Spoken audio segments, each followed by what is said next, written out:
Обрезаем острым ножом кончики цветов под углом. Только что срезанные цветы мы опускаем в наш краситель.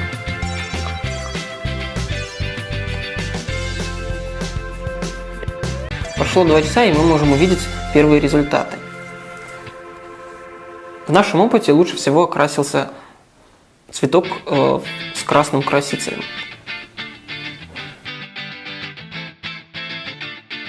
Мы видим, тоненькие красные прожилки появились у нашего цветка.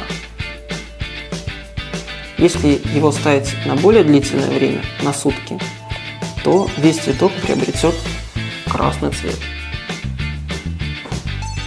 Спасибо за просмотр.